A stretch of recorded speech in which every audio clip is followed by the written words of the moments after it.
বাংলাদেশের সবকিছুর নাম বদলায়া বিএনপি সরকারের এমপি মন্ত্রীদের নামে করার জন্য দাবি করছি আজকের এই প্রোগ্রাম থেকে আমরা। কারণ রাষ্ট্র নিয়ে তাদের মাথা ব্যথা নাই, তারা ইউনিয়ন ছেলের নামে দিয়ে দিতেছে, এলাকার নাম ছেলের বাপের নামে দিতেছে। তার কিন্তু একটা বউ আছে, মেয়ে আছে। আমরা দাবি করতেছি মাননীয় মন্ত্রীর বউর নামে জেলার নাম করা হোক, মেয়ের নামে আর একটা উপজেলার নাম করা হোক। এই এই উপজেলার নাম জেলার নাম আমরা মানি না। এই হচ্ছে সোনার বাংলা, আমার বাপের দেশ। এই বাপের দেশ করতে গিয়া কিন্তু আওয়ামী লীগের শেখ হাসিনার পতন হয়েছে। মাননীয় মন্ত্রী মাথায় রাখেন, লাখো শহীদের রক্তে কেনা দেশটা কারো বাপের না। এটাই হলো 24-এর স্লোগান। দেশটা বাপের বানানোর চেষ্টা করবেন না, দেশটা যাদের তাদের হাতে দেশটা বুঝিয়ে দেন। এই একই মন্ত্রীর ছেলে বিনা ভোটে বিএনপির বাবার দোয়া ক্রিকেট বোর্ডের সদস্য পর্যন্ত পরিচালক হয়েছে, 24 ঘন্টা পরে আবার রিজাইন করছে। সে বুঝতে পারছে এত কাজ দায়িত্ব পালন করে বাবার ব্যবসা দেখা যাবে না। অতএব এই যে নেপোকিটসদের হাতে, সোনার বাংলার এই বনেদি পরিবারের হাতে, ছেলে মেয়েদের হাতে বাংলাদেশ বিক্রি করে দিচ্ছে। আর তোমরা যদি সেই রাষ্ট্রের হিস্সা বুঝে না নাও, সেই বাংলাদেশ তোমাদের হবে না। অতএব 24-এর গণ অভ্যুত্থানের যে লড়াই ছিল, এই বাংলাদেশটা আমার, এই বাংলাদেশটা আমাদের, এই বাংলাদেশটা আমাদের সবার। কোনো ব্যক্তি, পরিবার, কোনো দলের কাছে এই রাষ্ট্র বেচে দেওয়া হয় নাই। 24-এর আগেও দেওয়া হয় নাই, 24-এর পরেও কাউকে বেচে দেওয়া হবে না। অতএব এইটা মাথায় রেখেই হচ্ছে বাংলাদেশ ছাত্রপক্ষ এবং শিক্ষার্থীদেরকে আগামী দিনের ন্যায্য লড়াই করতে হবে বাংলাদেশটাকে বুঝে নেবার জন্য।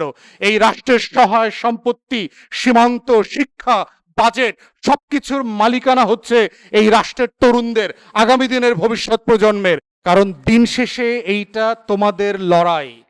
রাষ্ট্রর কাছ থেকে তোমাদের হিস্সা যদি তোমরা বুঝে নিতে না পারো, এই রাষ্ট্র তোমাদেরকে হিস্সা দেবে না, এবং দেবে না যে সেটা বারবার প্রমাণিত হচ্ছে। এই জন্য এই সোনার বাংলায় বদিরা এমপি হয়, বড় বড় টাউট বাটপাররা মন্ত্রী হয়, ক্লাউন হয়। বাংলাদেশে ইউনিয়ন মন্ত্রীরা লিখে নিয়ে যাচ্ছে তাদের ছেলেদের নামে। কিরকম সোনার বাংলা তোমরা দেখছো না, ছেলের নামে। অতএব আগামী দিনে তোমরা যাদের বিয়ে শাদী করবা, কারা কোন বর্ডারে থাকতেছো তাদের পোলাপানের নাম ঠিক করে রাখবা এখন থেকে। কে কোন নদীর পারে থাকো, কে কোন জেলায় থাকো, কে কোন জেলার কোন সীমান্তে থাকো, সেইটা মাথায় রেখে পোলাপানের নাম ঠিক করবা। ক্ষমতা নিয়েই এলাকার জেলার নাম বদলায় দিবা, উপজেলার নাম বদলায় দিবা, ইউনিয়নের নদীর নাম, মাছের নাম, হাড়ি পাতিল সবকিছুর নাম বদলায় দিবা, গাছের নাম বদলায় দিবা। বাংলাদেশের রাস্তাঘাট যা কিছু আছে, ফল টল সব, বাংলাদেশের সবকিছুর নাম বদলায়া বিএনপি সরকারের এমপি মন্ত্রীদের নামে করার জন্য দাবি করছি আজকের এই প্রোগ্রাম থেকে আমরা। কারণ রাষ্ট্র নিয়ে তাদের মাথা ব্যথা নাই, তারা ইউনিয়ন ছেলের নামে দিয়ে দিতেছে, এলাকার নাম ছেলের বাপের নামে দিতেছে। তার কিন্তু একটা বউ আছে, মেয়ে আছে। আমরা দাবি করতেছি মাননীয় মন্ত্রীর বউর নামে জেলার নাম করা হোক, মেয়ের নামে আর একটা উপজেলার নাম করা হোক। এই উপজেলার নাম জেলার নাম আমরা মানি না। এই হচ্ছে সোনার বাংলা, আমার বাপের দেশ। এই বাপের দেশ করতে গিয়া কিন্তু আওয়ামী লীগের শেখ হাসিনার পতন হয়েছে। মাননীয় মন্ত্রী মাথায় রাখেন, লাখো শহীদের রক্তে কেনা দেশটা কারো বাপের না। এটাই হলো 24-এর স্লোগান। দেশটা বাপের বানানোর চেষ্টা করবেন না, দেশটা যাদের তাদের হাতে দেশটা বুঝিয়ে দেন। এই একই মন্ত্রীর ছেলে বিনা ভোটে বিএনপির বাবার দোয়া ক্রিকেট বোর্ডের সদস্য পর্যন্ত পরিচালক হয়েছে, 24 ঘন্টা পরে আবার রিজাইন করছে। সে বুঝতে পারছে এত কাজ দায়িত্ব পালন করে বাবার ব্যবসা দেখা যাবে না। অতএব এই যে নেপোকিটসদের হাতে, সোনার বাংলার এই বনেদি পরিবারের হাতে, ছেলে মেয়েদের হাতে বাংলাদেশ বিক্রি করে দিচ্ছে। আর তোমরা যদি সেই রাষ্ট্রের হিস্সা বুঝে না নাও, সেই বাংলাদেশ তোমাদের হবে না। অতএব 24-এর গণ অভ্যুত্থানের যে লড়াই ছিল, এই বাংলাদেশটা আমার, এই বাংলাদেশটা আমাদের, এই বাংলাদেশটা আমাদের সবার। কোনো ব্যক্তি, পরিবার, কোনো দলের কাছে এই রাষ্ট্র বেচে দেওয়া হয় নাই। 24-এর আগেও দেওয়া হয় নাই, 24-এর পরেও কাউকে বেচে দেওয়া হবে না। অতএব এইটা মাথায় রেখেই হচ্ছে বাংলাদেশ ছাত্রপক্ষ এবং শিক্ষার্থীদেরকে আগামী দিনের ন্যায্য লড়াই করতে হবে বাংলাদেশটাকে বুঝে নেবার জন্য। এই রাষ্ট্রের সহায় সম্পত্তি, সীমান্ত, শিক্ষা, বাজেট সবকিছুর মালিকানা হচ্ছে এই রাষ্ট্রের তরুণদের, আগামী দিনের ভবিষ্যৎ প্রজন্মের। আর গুরুত্বপূর্ণ জায়গা হচ্ছে, সবচেয়ে গুরুত্বপূর্ণ হচ্ছে তারা 24-এর গণ অভ্যুত্থানে তাদের ঐতিহাসিক সামর্থ্যের মধ্যে তারা যে রোল প্লে করেছে, এবং ছাত্রপক্ষের নেতৃত্বে যারা আছেন তারা কিন্তু শুধুমাত্র নতুন করে গজে ওঠা ছাত্রনেতা হিসাবে আবির্ভূত হন নাই। তারা স্কুল জীবন থেকে বাংলাদেশে গত 17-18 সাল থেকে অনেকগুলো শিক্ষার্থীদের আন্দোলনের সাথে অ্যাক্টিভলি ছিলেন এবং অংশগ্রহণ করেছেন, তাদের জায়গা থেকে নেতৃত্ব দিয়েছেন। ছাত্রপক্ষের সভাপতি আমাদের ছোট ভাই প্রিন্স, তিনি নিরাপদ সড়ক চাই আন্দোলনে অ্যাক্টিভলি রোল প্লে করেছেন। আমাদের সহযোদ্ধা রাফে ফাত্তা থেকে শুরু করে দেশের এই প্রাণকেন্দ্রে এবং বাহিরে যারা বিভিন্ন জায়গায় নেতৃত্ব দিচ্ছেন, আমাদের বরিশাল থেকে আমাদের ছোট সহযোদ্ধা আসছেন আয়ুব নবী, রাজশাহী বিশ্ববিদ্যালয়ের মোস্তফা থেকে শুরু করে বিভিন্ন জেলায় দেখেছি ছাত্রপক্ষের সাথে যারা কাজ করছেন তারা যার যার জায়গা থেকে ঐতিহাসিক ফ্যাসিবাদ বিরোধী আন্দোলন, গণ অভ্যুত্থান, নিরাপদ সড়ক চাই আন্দোলন, ভ্যাট বিরোধী আন্দোলন, প্রত্যেকটা লড়াই সংগ্রামে যার যার জায়গা থেকে অ্যাক্টিভলি রোল প্লে করেছেন। অতএব এই নেতৃবৃন্দের যে কাঠামো, সেখান থেকে আমরা দেখতে পাচ্ছি যে একটা নতুন রাজনীতির আকাঙ্ক্ষার সূতিকাগার হিসাবে ছাত্রপক্ষ গড়ে উঠছে। হয়তো এমনটা মনে হতে পারে যে বড় বড় ছাত্র সংগঠনের তুলনায় এরকম হাজার হাজার লক্ষ লক্ষ মানুষের ভিড় এখনো হয় নাই। মাথায় রাখতে হবে যে পৃথিবীতে অনেক বড় বড় রোল প্লে করেছেন এক একজন ব্যক্তি, একটা ছোট টিম, একটা ছোট সংগঠন, যারা মোটা দাগে বড় আকারে হাজির ছিলেন না, কিন্তু ইতিহাসের গুরুত্বপূর্ণ বাঁক বদলে দিয়েছিলেন। এবং ছাত্রপক্ষের কাছ থেকেও আমরা দেখেছি যে তারা তাদের সে ঐতিহাসিক ভূমিকা তাদের জায়গা থেকে সাধ্যমতো পালন করবার চেষ্টা করছেন। তাই ছাত্রপক্ষকে আবার অভিনন্দন, শুভেচ্ছা। আপনারা অনেকক্ষণ থেকে বসে আছেন, আমি শুধু একটু বাজেট আর শিক্ষা নিয়ে একটু কথা বলবো।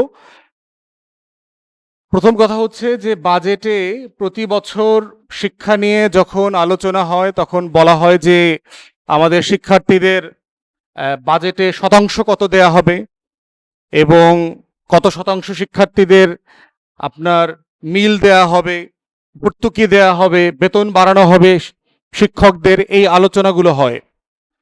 কিন্তু যেই গুরুত্বপূর্ণ আলোচনাটা সবচেয়ে আমাদের শিক্ষা ব্যবস্থা থেকে মিসিং, সেই জায়গাটা হচ্ছে যে আমাদের প্রতি বছর যে লক্ষ লক্ষ তরুণরা চাকুরির বাজারে আসছেন, 15 থেকে 20 লক্ষ তরুণ, এই তরুণদের এমপ্লয়মেন্টের ব্যবস্থাটা কি হবে, কর্মসংস্থানের ব্যবস্থাটা কি হবে। বাংলাদেশে প্রতি বছর প্রায় 60,000 কোটি টাকার ইয়াবা বিক্রি হয়, শুধুমাত্র ইয়াবা। পুলিশ বলেছে 60,000 কোটি টাকা মানে হচ্ছে 2টা উচ্চ মূল্যের দুর্নীতিগ্রস্ত পদ্মা সেতুর টাকা। তাহলে এই রকম একটা ঘটনা ঘটার পরে আমাদেরকে প্রশ্ন করতে হবে যে আসলে আমরা কোন ধরনের সমাজে আমাদের তরুণদেরকে বড় করছি, আমাদের শিক্ষার্থীদের জন্য আমরা আসলে কেমন বাংলাদেশের লড়াই করছি। আমাদের এই যে লক্ষ লক্ষ তরুণরা আজকে হতাশ হয়ে যাচ্ছে, তারা আজকে পিয়নের চাকরির জন্য বিশ্ববিদ্যালয়ের গ্রাজুয়েটরা অ্যাপ্লাই করছে, সচিবালয় থেকে বিভিন্ন জায়গা থেকে আমাদেরকে বলছে 4র্থ শ্রেণীর কর্মচারী হবার জন্য বিশ্ববিদ্যালয়ের গ্রাজুয়েটরা অ্যাপ্লাই করছে। তাহলে সেই লেখাপড়া, সেই ডিগ্রি, সেই সনদ, এগুলো আসলে আমার শিক্ষার্থী, আমার তরুণ, তাদের ভবিষ্যৎ বিনির্মাণে কি ভূমিকা পালন করছে। এবং এই বাজেটে দেখলাম আমাদের এই সরকার, মাননীয় প্রধানমন্ত্রী থেকে শুরু করে বিভিন্ন পর্যায়ে শিক্ষামন্ত্রীদের বক্তব্যে দেখছি যে তারা প্রাতিষ্ঠানিকভাবে এইটা তৈরি করা, ওইটা তৈরি করা, প্রত্যেকটা সংসদীয় আসনে একটা করে বিশ্ববিদ্যালয় করবে। এই ধরনের গাঁজাখোর আইডিয়া পৃথিবীর অন্য কোনো জায়গায় আছে কিনা আমার জানা নাই। আপনার ইতিমধ্যে যে পরিমাণ বিশ্ববিদ্যালয় আছে তাদেরই তো অধিকাংশ ছেলে মেয়েদের চাকরির ব্যবস্থা নাই, তাদের কর্মসংস্থান নাই। আপনি তাদেরকে নতুন করে আবার গ্রামে গঞ্জে বিশ্ববিদ্যালয় নিয়ে যাবেন, তারপর পড়ালেখা করে তারা কি করবে। অথচ আপনি যারা এমপ্লয়ার আছেন তাদের সাথে কথা বললে দেখবেন যে তারা ইন্টারভিউ করবার সময় দেখতে পায়, বুঝতে পায় যে আমাদের দেশের গ্রাজুয়েট, মাস্টার ডিগ্রি পাস ছেলে মেয়েদের অলমোস্ট কোনো দক্ষতা নাই, কোনো স্কিল নাই। আমি নির্বাচন করবার সময় আমি গ্রামে গঞ্জের স্কুলগুলোতে দেখেছি, একদম প্রত্যন্ত গ্রামের স্কুলে গিয়ে জিজ্ঞেস করেছি তোমাদের বাবা কৃষক কারা কারা, একটা ছেলেও হাত তোলে নাই, এমন স্কুলও দেখেছি। অথচ তারা প্রত্যেকে কৃষক পরিবারের ছেলে। শিক্ষক, হেড টিচার পর্যন্ত সারপ্রাইজড হয়ে গেছে যে সেই প্রত্যন্ত চরের ভিতরে, গ্রামের ভিতরে একটা হাই স্কুলের একটা ছেলে মেয়ে হাত তুলল না যে তার বাবা কৃষক। তাহলে কৃষক হওয়াটা কি খুব দোষের, অপমানের? বাবা কৃষক এই পরিচয়টা কি দেয়া যাবে না? তাহলে আমাদের ছেলে মেয়েদেরকে আমরা কি শেখাচ্ছি? যে আমার বাবা যদি পিয়ন হয়, আমার বাবা যদি দারোয়ান হয়, আমার মা যদি বুয়ার কাজ করে, আমার মা যদি গার্মেন্টসে চাকরি করে, সে যদি মধ্যপ্রাচ্যের শ্রমিকের কাজ করে, তাহলে কি সেই জায়গাতে সেই ছেলে মেয়েদের পরিচয় দিয়ে বড় হবার কোনো স্বপ্ন থাকবে না? অতএব এই শিক্ষা ব্যবস্থার এই যে কলোনিয়াল জায়গাটা, যে সে তার বাবা মায়ের পরিচয়টা পর্যন্ত দিতে চাচ্ছে না, অথচ সে কি শিখছে? সে কোন দক্ষতা শিখতেছে, কোনো নলেজ শিখতেছে? তাদেরকে আমি যখন জিজ্ঞেস করলাম ছেলেরা কোনো কাজ জানে কিনা, গ্রামে থাকে, প্রত্যন্ত অঞ্চলে থাকে, কৃষিকাজ জানে না, মাছ ধরতে পারে না, সুপারি গাছে উঠতে পারে না, তাল গাছে উঠতে পারে না। আমাদের ছোটবেলায় আমরা সুপারি চুরি করে করছি, নারিকেল চুরি করে খাইছি, অমুক বাড়ির পেয়ারা গাছে উঠছি, কিন্তু লেখাপড়াও তো করেছি। তাহলে এই যে না করতে পারাটা, আমরা তো জালও মারতে শিখেছি, খালে গিয়ে তো ডুবাইতেও শিখেছি। তাহলে এই যে লাইফ স্কিল থেকে বিচ্ছিন্ন করে একটা বিশাল জনগোষ্ঠী তৈরি করা হচ্ছে, তাদেরকে দিয়ে আসলে আপনি কি করবেন? তাদেরকে আপনি আসলে কি বানাবেন ভবিষ্যতে? তাদেরকে কি আপনি বার্মার, মিয়ানমারের ইয়াবাখোর বানানোর চেষ্টা করছেন? এই ইয়াবার শতাংশ কি আমাদের শিক্ষামন্ত্রীরা পায়? তাদেরকে কি ভারত থেকে আসা ফেন্সিডিলের আপনারা কাস্টমার বানাচ্ছেন বাংলাদেশে? শিক্ষিত বেকার মানেই হচ্ছে সে হতাশাগ্রস্ত হবে, সে ফেন্সিডিল খাবে, সে ইয়াবা খাবে। তাহলে এই ব্যবসার টাকা কি আমাদের শিক্ষা মন্ত্রণালয় থেকে শুরু করে আমাদের শিক্ষার সাথে জড়িতরা, যারা ফেন্সিডিল ব্যবসায়ী আছে, যারা ইয়াবা ব্যবসায়ী আছে, তাদের সাথে মিলেমিশে করছেন? তাহলে এই শিক্ষা ব্যবস্থার মধ্যে আমরা কোনো বাস্তবতা দেখতে পাচ্ছি না। আমরা ধারণা করেছিলাম যে একটা নতুন নির্বাচিত সরকার আসলে পরে এই দৃষ্টিভঙ্গিগুলোর মধ্যে পরিবর্তন আসবে। কি পরিবর্তন? মৌলিকভাবে আমরা যেগুলো প্রস্তাব করেছেন তার ভিতরে কোনো মৌলিক কাঠামোর পরিবর্তন দেখতে পাচ্ছি না। শুধুমাত্র প্রতিষ্ঠান বাড়াও, টাকা বাড়াও, বেতন বাড়াও, নতুন বিল্ডিং করো, ভবন করো, কিন্তু এর মধ্য দিয়ে এই তরুণীরা আসলে আগামী দিনে কি হয়ে উঠবে, কিভাবে তাদের ভবিষ্যৎ কেরিয়ার গড়বে, তার কোনো স্বপ্ন নাই। অতএব সেই জায়গায় বাংলাদেশ ছাত্রপক্ষের উপরে আজকের এই ঐতিহাসিক রেসপন্সিবিলিটি আছে বাংলাদেশ সরকারকে প্রশ্ন করা, জবাবদিহিতার মধ্যে আনা, যে তাদের ভবিষ্যতের জন্য, তাদের ভবিষ্যতের কেরিয়ার তৈরি করবার জন্য, হতাশাগ্রস্ত বাস্তবতা থেকে বেঁচে থাকার জন্য তারা আসলে কি প্রস্তাব করছে, কি আয়োজন করছে, এবং সেই আয়োজনের জন্য লড়াইটা করা, যেন তাদেরকে ফেন্সিডিল ইয়াবার মুখোমুখি না হতে হয়, তাদেরকে যেন একটা অনিশ্চিত ভবিষ্যতের দিকে যেতে না হয়। প্রথম মাস্টার্সের পরে আবার দ্বিতীয় মাস্টার্স পরে বাংলাদেশের ছেলেমেয়েরা, একটা মাস্টার্সের পরে আবার দ্বিতীয় অনার্স করবার প্ল্যান করে, প্যারালালি দুইটা অনার্স কোর্স করতেছে, প্যারালালি লেখাপড়া শেষ করে আবার ট্রেনিং কোর্স করতেছে, আবার এমপ্লয়মেন্ট কাজ শেখার জন্য যুব যে মন্ত্রণালয় আছে সেখানকার ট্রেনিং কোর্সগুলো করতেছে। তাহলে আপনি এটা আগে শেখান নাই কেন? কারিগরিকে আপনি আলাদা কেন করলেন? আপনার লেখাপড়ার মেইন স্ট্রিমে কেন ছেলেমেয়েরা কারিগরি শিখছে না? তাহলে তারা ভবিষ্যতে কি করবে? তারা ভাষা শিখতেছে না, আইটি স্কিল শিখতেছে না। অতএব এই কাঠামোগত শিক্ষার যে সংগ্রাম এবং লড়াই, সেখানে আমরা বোধ করছি যারা আজকে শিক্ষার্থীরা আছেন তাদেরকে সিরিয়াসলি এটা মাথায় নিতে হবে। কারণ দিন শেষে এইটা তোমাদের লড়াই। রাষ্ট্রর কাছ থেকে তোমাদের হিস্সা যদি তোমরা বুঝে নিতে না পারো, এই রাষ্ট্র তোমাদেরকে হিস্সা দেবে না, এবং দেবে না যে সেটা বারবার প্রমাণিত হচ্ছে। এই জন্য এই সোনার বাংলায় বদিরা এমপি হয়, বড় বড় টাউট বাটপাররা মন্ত্রী হয়, ক্লাউন হয়, বাংলাদেশে ইউনিয়ন মন্ত্রীরা লিখে নিয়ে যাচ্ছে তাদের ছেলেদের নামে। কিরকম সোনার বাংলা তোমরা দেখছো না? ছেলের নামে। অতএব আগামী দিনে তোমরা যাদের বিয়ে শাদী করবা, কারা কোন বর্ডারে থাকতেছো তাদের পোলাপানের নাম ঠিক করে রাখবা এখন থেকে। কে কোন নদীর পারে থাকো, কে কোন জেলায় থাকো, কে কোন জেলার কোন সীমান্তে থাকো, সেইটা মাথায় রেখে পোলাপানের নাম ঠিক করবা। ক্ষমতা নিয়েই এলাকার জেলার নাম বদলায় দিবা, উপজেলার নাম বদলায় দিবা, ইউনিয়নের নদীর নাম, মাছের নাম, হাড়ি পাতিল সবকিছুর নাম বদলায় দিবা, গাছের নাম বদলায় দিবা।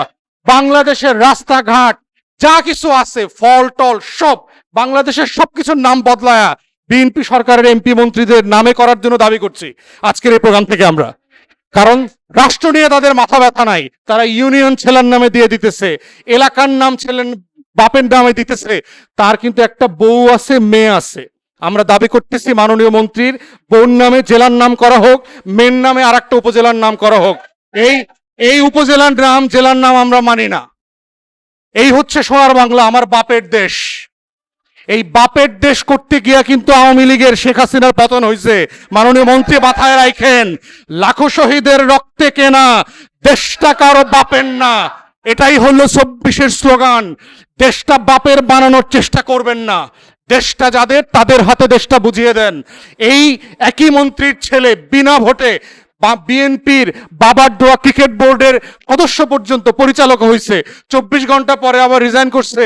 সে বুঝতে পারছে এত কাজ দায়িত্ব পালন করে বাবার ব্যবসা দেখা যাবে না।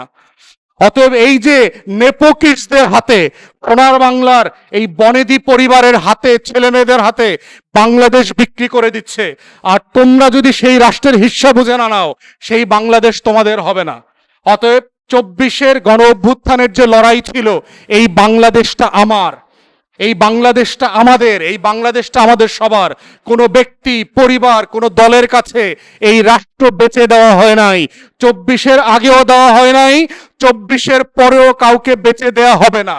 অতএব এইটা মাথায় রেখেই হচ্ছে বাংলাদেশ ছাত্রপক্ষ এবং শিক্ষার্থীদেরকে আগামী দিনের ন্যায্য লড়াই করতে হবে বাংলাদেশটাকে বুঝে নেবার জন্য।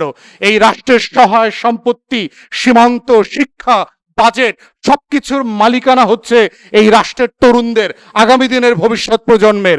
এবং এটার লড়াই করবার নেতৃত্ব দেওয়ার জন্য বাংলাদেশ ছাত্রপক্ষকে আহ্বান জানিয়ে আমার বক্তব্য এখানে শেষ করছি। সবাইকে অসংখ্য ধন্যবাদ। আসসালামু আলাইকুম।